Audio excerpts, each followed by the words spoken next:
It is September 1939. Europe is at war again.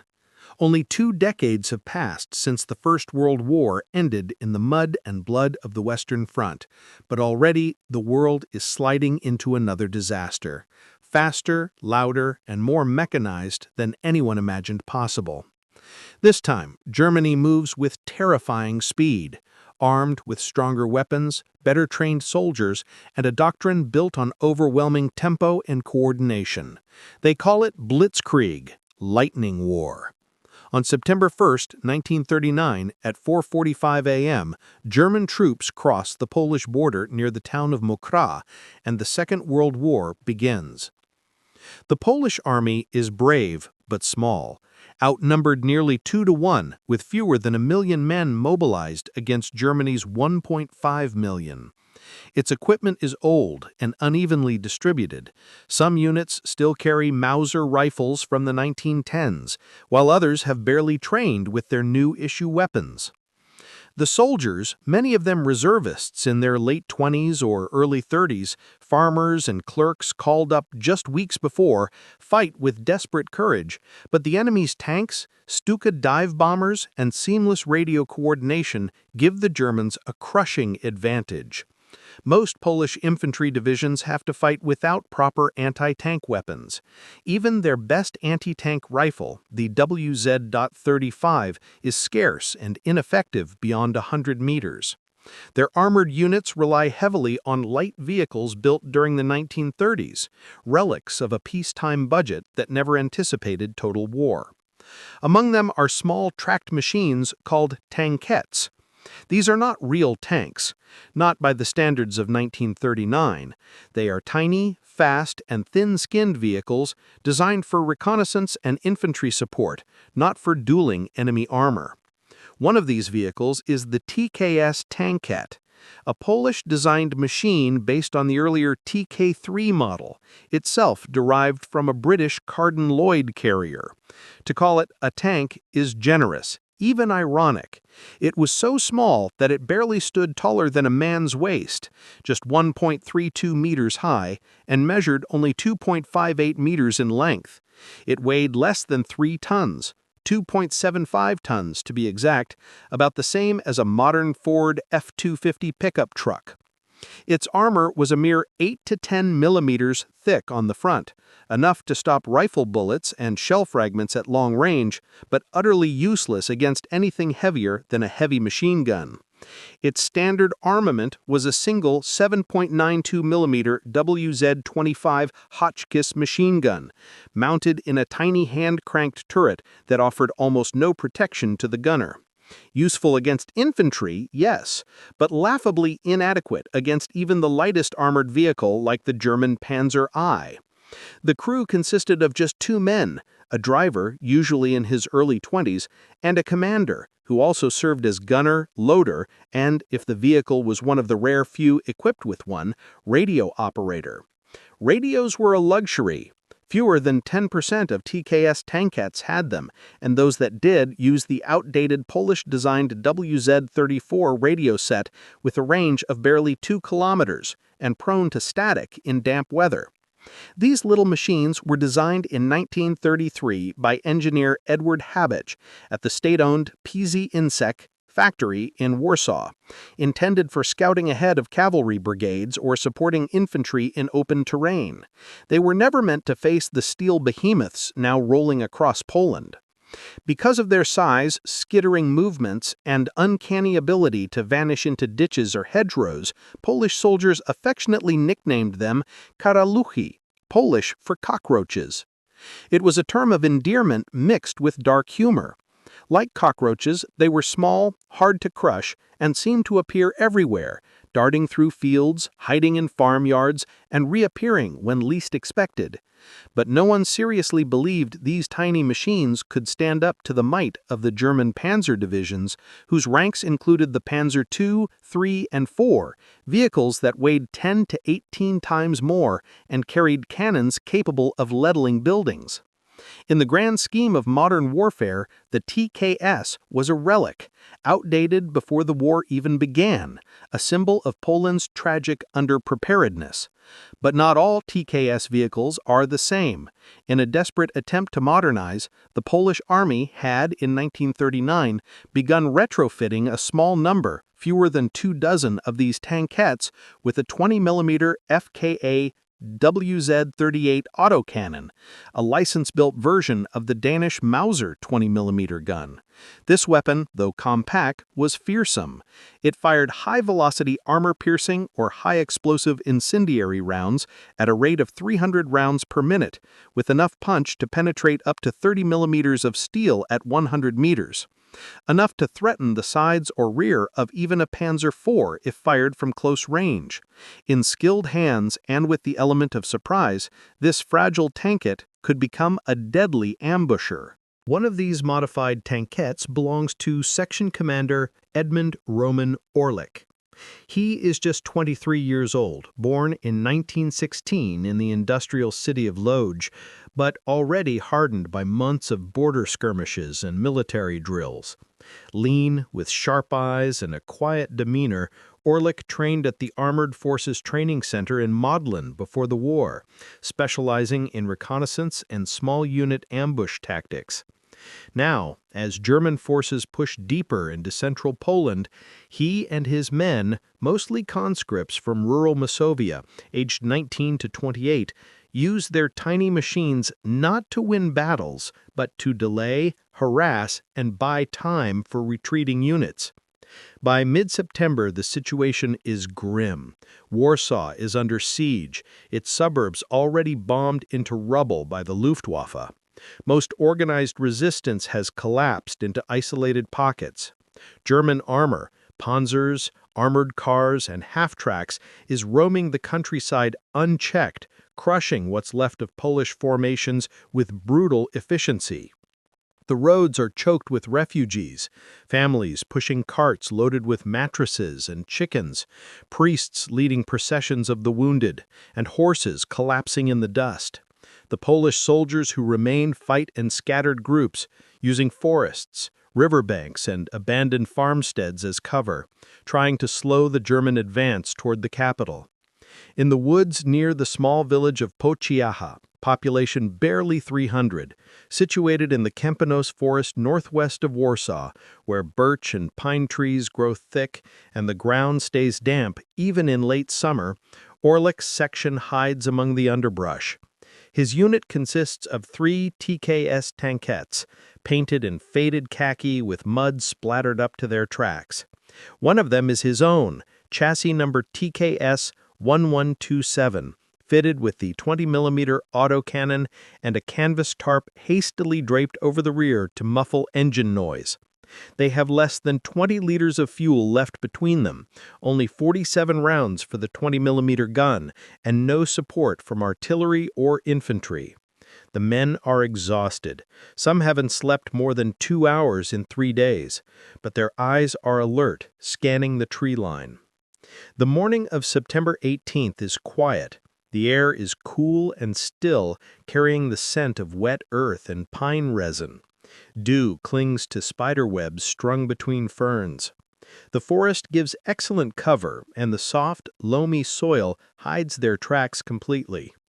They wait in silence for movement on the narrow dirt road ahead, a former logging path that cuts through the woods toward the village of Izabelin, now used by German supply columns. Then, in the distance, a low rumble begins. At first it's just a vibration in the chest, then a growl, then a deep, rhythmic clanking that grows louder with every second. Birds, chaffinches, and warblers burst from the treetops in panic. The ground trembles slightly beneath the tankette's thin tracks. Orlik, crouched in his commander's hatch with his field glasses pressed to his eyes, knows that sound instantly. It's the approach of German armor. Not just any armor. This is something heavy. Through a gap in the birch trunks, a dark shape emerges from the morning mist. It's massive compared to the Polish machines, towering, angular, and bristling with menace. The men freeze, gripping their weapons. It's a Panzer IV, Ausführung B, the model introduced in 1938, one of the heaviest tanks Germany has deployed so far in the Polish campaign. It weighs about 18.5 tons, with 30mm frontal armor bolted over a base layer of 14.5mm and a short-barreled 75mm KWK 37L-24 howitzer in its turret, a gun designed to blast infantry strongpoints, but more than capable of vaporizing a TKS with a single high-explosive shell. Its crew of 5, commander, gunner, loader, driver, and radio operator, operates inside a tall, boxy turret with narrow vision slits and thick riveted plating. Against this mechanical titan, the Polish tankettes look like insects, fragile, insignificant, and doomed. The Germans are confident. Their armored columns have crushed Polish resistance for weeks, from the Battle of the Border to the encirclement at Radom. To them, these tiny Polish vehicles are nothing more than pests, easy targets to be swatted aside. But Orlik has learned to use that arrogance to his advantage. He knows this terrain like the back of his hand. He hunted rabbits here as a boy. He knows every gully, every thicket, every bend in the road. And he knows his machine, its quirks, its limits, and its one deadly advantage. His TKS is small and low to the ground, just 90 centimeters tall at the turret roof. It can hide behind bushes no taller than a man's knee, slip into drainage ditches too shallow for a motorcycle, and vanish behind small rises that a Panzer would simply roll over. Its Polski Fiat 46 engine, a 46-horsepower gasoline unit, is quiet enough at idle to stay hidden until the last possible second. Orlik signals his men with a series of soft taps on the hull. Stay in position, stay silent. He watches the Panzer roll closer, its tracks crunching over fallen branches, its engine belching blue-gray smoke into the crisp morning air. The German tank moves slowly, perhaps wary of mines or ambushes, its turret slowly rotating as the crew scans the tree line. Sunlight glints off its polished armor plates. Orlik studies it through his periscope, noting the weld seams, the placement of the vision ports, and the exhaust vents near the rear. He sees the side plates, only 14.5 millimeters thick and not face-hardened like the front. That's the weak point. If he can strike from the side or rear, his 20mm rounds might penetrate the engine compartment or fuel tanks. But it's incredibly risky. If the Panzer spots them, even a glint off the gun barrel, they'll be dead before they can fire a second shot. As the Panzer draws near, grinding over the uneven road, Orlik waits for it to pass the narrow bend where the path curves around a moss-covered boulder.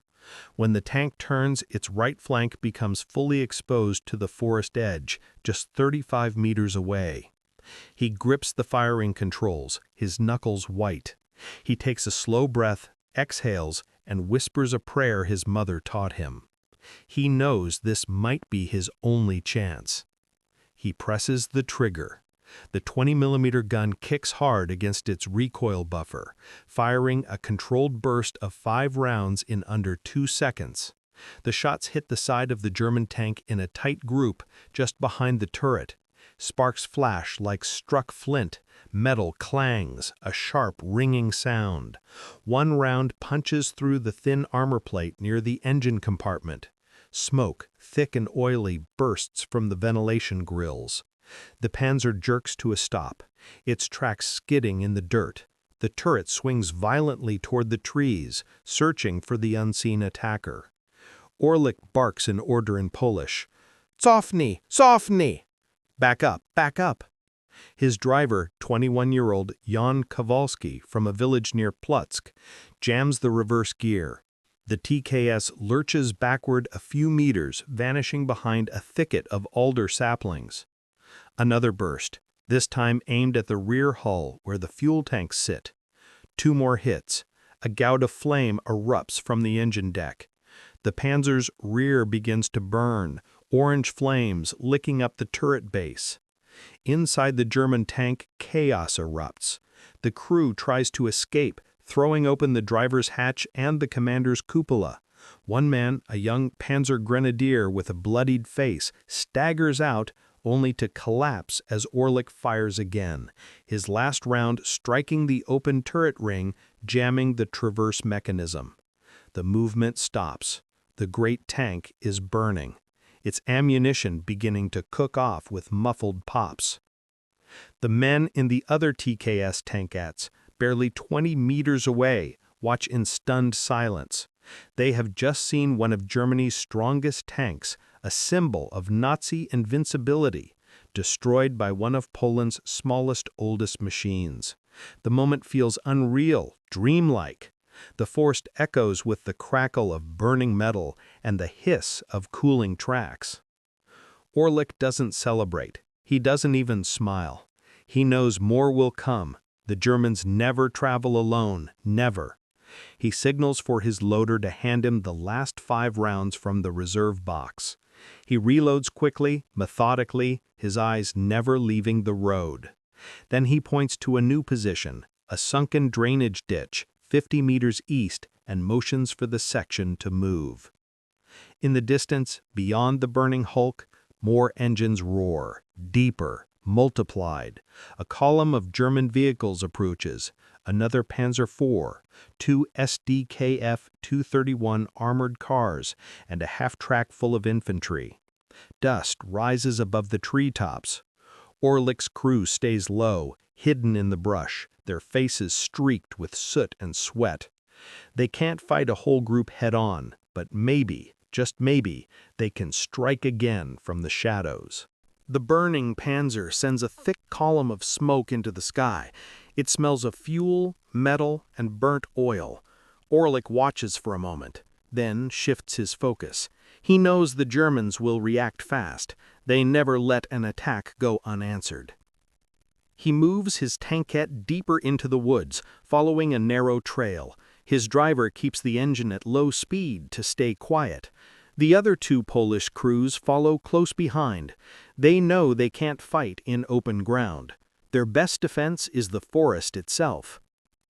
The German column soon halts on the road. They see the burning wreck ahead. Soldiers jump from their trucks and take cover. Officers shout orders. Machine guns sweep the tree line. Orlik can hear the bullets cutting through leaves above his head. He stays still. Patience is his best weapon. The German tank commanders talk on their radios, trying to find the enemy. Orlik knows their sight is limited. From inside a panzer, it's hard to see small threats, especially in thick woods. He studies the enemy line.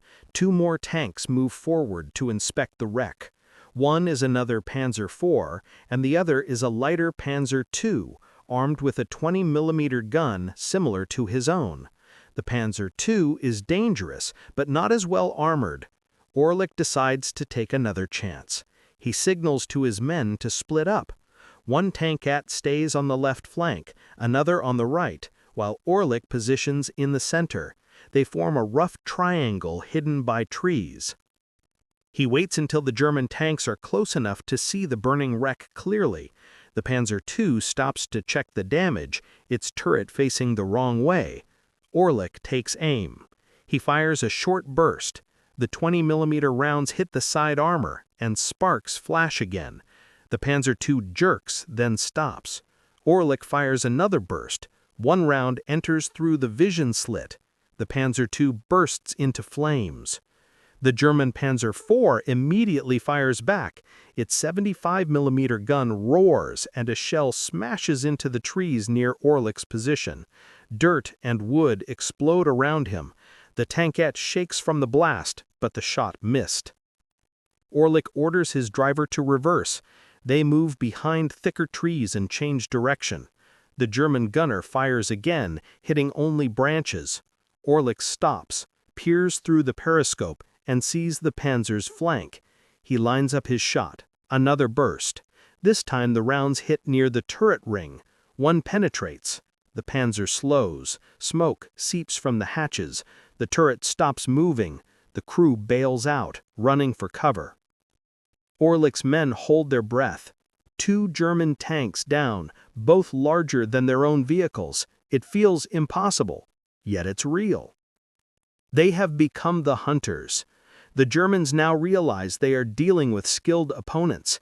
Infantry fans out, moving into the woods. Machine guns fire wildly. Mortars begin dropping shells. Orlik and his men retreat deeper into the forest, staying low and moving through uneven ground. They know they can't hold this spot for long. The Germans will call in air support or more armor. Orlik checks his ammunition. Only a few magazines left for the autocannon. They need to move. As they retreat, they spot more enemy movement to the east. Another German unit is approaching, unaware of what happened here. Orlik sees an opportunity. The road curves around a small hill, perfect for an ambush. He positions his tankette behind the slope. The others hide on both sides. They wait as the next column approaches. 2 Panzer 35 Taipans, Czech-built machines used by the Germans, followed by infantry trucks. Orlik watches through the slit. The first Panzer 35T rolls past the bend. He waits for the second to appear, then gives the signal. He fires the 20mm gun again, targeting the lead tank's side. The shots rip through the thinner armor near the engine. The tank bursts into flames, blocking the road. His teammates fire on the second tank, hitting its tracks and stopping it in place. The Germans return fire, but their turrets can't lower enough to hit the low-slung tankettes hiding in the ditch. The small Polish machines dart back and forth, firing short bursts and changing position. The confusion is total. Within minutes, the second tank is also disabled. German infantry tries to advance, but the narrow road is blocked by the burning wrecks. Some soldiers dive into the ditches. Orlik's men fire their small machine guns to keep them pinned. After a few minutes, Orlik orders a retreat again. The ambush had worked, but staying longer would mean death. They pull back through the woods, using the smoke and chaos as cover. By the time the fighting ends, Orlik and his men have destroyed several German tanks and vehicles. For a handful of light machines with almost no armor, it is an incredible feat. Word spreads fast among the Polish troops still holding out nearby. They start calling Orlik's crew the Cockroaches. The nickname fits. Like cockroaches, their little machines hide in the dark, appear from nowhere, and strike hard before vanishing again. To the Germans, the TKS units are an irritation. Small, dirty, and impossible to crush completely. The name sticks. The Polish soldiers wear it with pride. For Orlik, there is no time for celebration. He and his men keep moving, trying to link up with other Polish forces retreating toward Warsaw. The countryside is full of burning villages and wrecked vehicles. Civilians are fleeing in all directions. At night, the men rest in silence, listening to distant artillery. Orlik checks the gun again, cleaning it carefully. His hands are steady. He has learned that survival depends on preparation. His driver, Private Romanovsky, falls asleep beside the tankette, exhausted. They have fought a battle that no one expected them to win. They have shown that courage and skill can sometimes overcome strength, but deep down, they know the war is not going their way. By mid-September, the German advance had cut through most of Poland. The Soviet Union is about to invade from the east, sealing the country's fate. The Polish army is fighting on 2 fronts. Communication has broken down. Units are isolated. Orlik's small group is one of the few still operating behind enemy lines. They move through forests and villages, striking when they can, disappearing before being surrounded. Their tiny tankettes are perfect for this kind of hit-and-run fighting. But supplies are running low. Ammunition is scarce. Every bullet counts. Still, Orlik refuses to give up. He tells his men that every destroyed tank delays the enemy, even if only for a few hours. Every delay gives Warsaw a chance to hold longer. One evening, as they hide near a farm, they meet a group of Polish infantry who have lost their unit. The soldiers tell Orlik that German armor is closing in from 3 directions. They plan to make a stand near the Kempinos forest, the same area where Orlik's men are already operating. He decides to join them. Together they dig in near the edge of the forest, setting traps and laying ambush points. The infantry digs shallow trenches, and the tankettes hide behind thick trees. The next morning, the Germans come again. More panzers, more trucks. The sky is gray and rain starts to fall. The wet ground muffles the sound of engines. The Polish soldiers wait in silence. When the first panzer appears, Orlik takes a deep breath. He knows this could be their last fight. He grips the firing controls. The forest is his only friend now. The rain falls harder. The trees drip with water. Mud covers the ground. The forest smells of wet soil and smoke from distant fires. The men are cold and quiet. They know the Germans will arrive soon. Orlik checks the gun again. He has only a few clips left for the 20mm cannon. Each one holds 5 rounds. That's all he has to stop the next wave of panzers. The other crews are even lower on ammunition. He moves his tankette into a new position, hidden behind a cluster of thick trees near a bend in the dirt road. The view ahead is narrow, but clear enough for a short-range shot. The driver keeps the engine off to save fuel and stay silent. Around them, Polish infantry waits in the trenches. They have rifles and a few light machine guns. Most don't have anti-tank weapons. Their job is to hold the ground as long as possible. They look at Orlik's tankette like it's their only hope. Soon they hear the sound again, deep, steady, and growing louder. The rumble of tank engines moves through the trees. The men grip their weapons. The first German tanks appear through the rain. They move in single file, careful but confident. Their armor glistens with water. These are Panzer 35T and Panzer IV tanks supported by infantry. The Polish soldiers hold their fire. Orlik watches them pass the burned-out wrecks of earlier fights. He waits until the lead tank comes close to the bend in the road. The rain helps cover the sound of his engine as he starts up. He whispers to his driver. They ease forward, just enough to bring the gun to bear. The moment feels long and heavy. Then he fires. The 20mm gun spits out a burst. The rounds slam into the side of the lead Panzer 35T. The tank jolts and stops. Smoke rises. The German column freezes. The second tank tries to move around, but the narrow road makes it hard. Orlik shifts position, fires again, hitting the second tank near the tracks. It grinds to a halt. The Polish infantry opens fire on the exposed German troops, forcing them to take cover.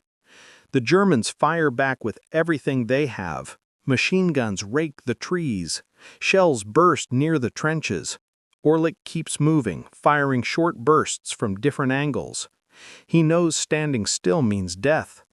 The battle turns chaotic. The forest echoes with gunfire and shouting. The Polish soldiers fight hard, using trees for cover. Orlik's tankettes weave in and out of the smoke, small enough to vanish between bursts of rain. Then a new sound cuts through the noise, a heavier engine, deeper and rougher. Orlik turns his periscope and sees it. Another Panzer IV moving straight toward their position. Its turret turns slowly, the long 75mm gun searching.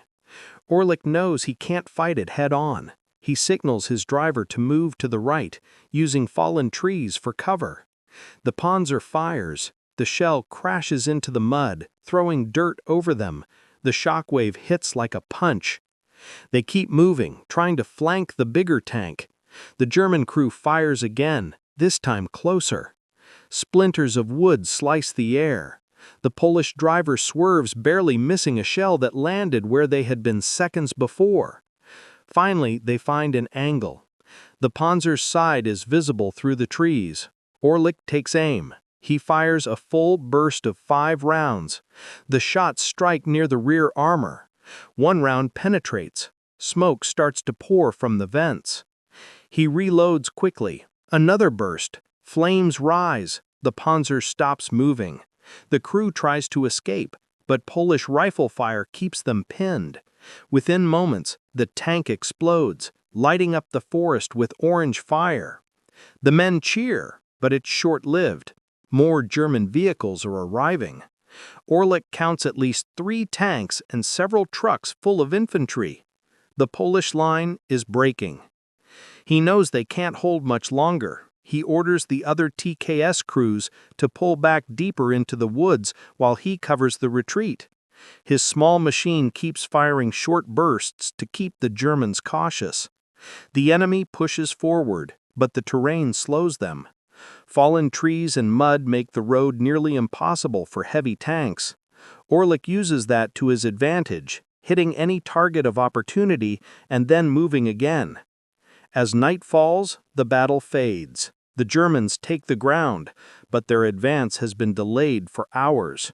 Orlik and his men escape into the deeper parts of the forest, joining scattered Polish groups who are still resisting. They have done what few thought possible: destroyed multiple German tanks using light vehicles that were never meant for that role. The soldiers who saw it will tell the story again and again, how the little tankettes hunted the mighty panzers and won. Over the next days, Orlik continues to fight. He joins other small groups trying to reach Warsaw. In several encounters, he destroys more tanks, including another Panzer IV near Sierikov on September 19th. His skill and calm leadership make him one of the most effective tank hunters in the early war. But the situation in Poland is collapsing fast. On September 17th, the Soviet Union invades from the east, fulfilling the secret agreement made with Germany. The Polish army is now surrounded on both sides. There is no chance to regroup. Still, Orlik keeps fighting. He moves through the forest, avoiding larger battles, ambushing when he can. His men grow weaker from lack of sleep and food. The war is barely 3 weeks old, but for them it feels endless. One morning, they reach a small clearing filled with burned-out vehicles. The ground is littered with helmets and torn uniforms. The air smells of fuel and rain. Orlik looks around in silence. He knows that soon Poland will fall. Yet something deeper drives him: the will to resist, even when resistance seems hopeless. Every destroyed panzer, every delay, every day they survive means something. By late September, Orlik's section links with remnants of another armored unit. They decide to make one last stand near the forest edge, trying to stop a German push toward Warsaw. They dig shallow positions and camouflage their machines again. The next fight is the hardest yet. The Germans come in force, supported by artillery. The ground shakes. Shells fall all around. Orlik's tankette rocks with each blast. The crew can barely hear each other. Still, they fight. He fires the autocannon until the barrel glows hot. The rounds hit another panzer, setting it ablaze. A shell lands close, flipping one of the Polish tankettes onto its side. The crew doesn't move. Orlik knows it's time to withdraw. He orders the last working tankette to pull back. As they retreat, he looks one last time at the burning battlefield. The forest that once hid them is now torn apart. Trees are shattered, and the air is thick with smoke. He feels pride and sorrow at once. Pride in his men, who fought against impossible odds. Sorrow for what they have lost.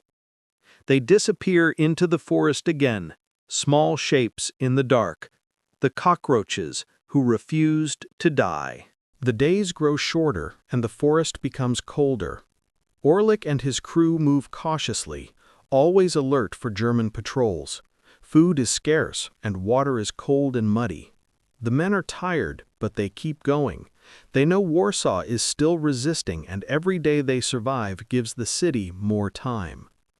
The Germans sweep through the countryside, trying to capture every remaining Polish soldier. Orlik's tankette, small and fast, is their only protection. It hides in ditches, behind trees, and in abandoned buildings. He uses it to strike quickly and disappear before the enemy can respond. By September 20th, most organized Polish units have been destroyed or surrendered. Orlik's section is now part of a small group of survivors. They move at night, resting during the day. They scavenge fuel and ammunition wherever they can. Each encounter with German armor is tense. One mistake could be fatal. Despite the danger, Orlik continues to fight. On one occasion, near a small village, his 20mm gun destroys another Panzer IV. The German tank had been chasing a group of fleeing infantry. Orlik waits until it exposes its side, then fires. The tank stops, smoke pours from the engine, and the crew abandons it. Stories of these small victories begin to spread among other Polish soldiers.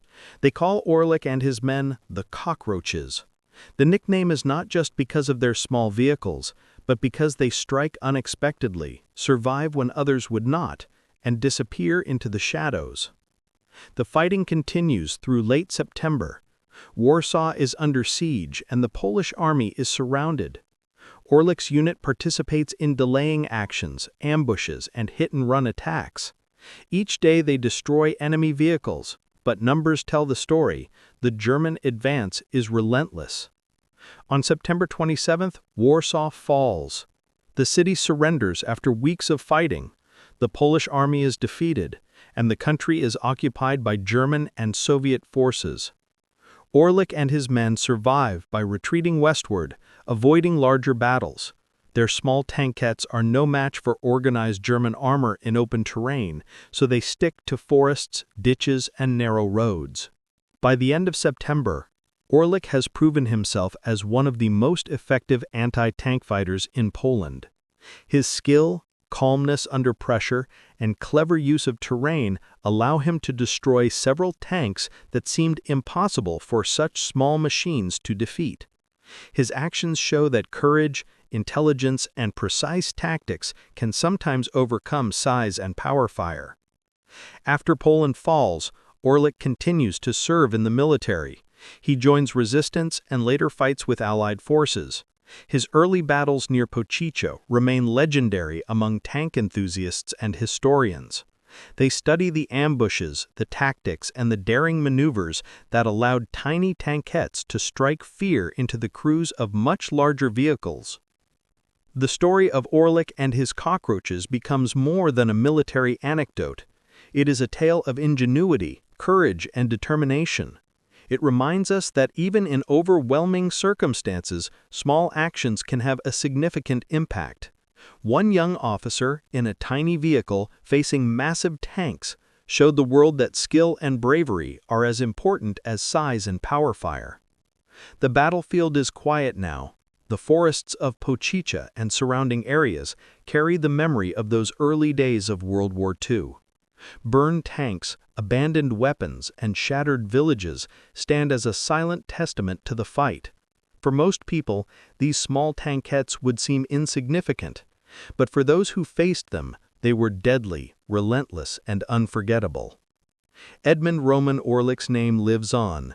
In history books, in military studies, and in the stories passed from generation to generation, the cockroaches are remembered as one of the most remarkable examples of how skill and courage can turn the tide, even if only for a moment, in the darkest hours of war. And so the day that small Polish tankettes hunted the mighty German panzers to destruction remains a symbol of ingenuity and heroism. It is a story that proves that even the smallest fighters, armed with courage and clever tactics, can leave a lasting mark on history. The war would continue, and Poland would endure immense suffering.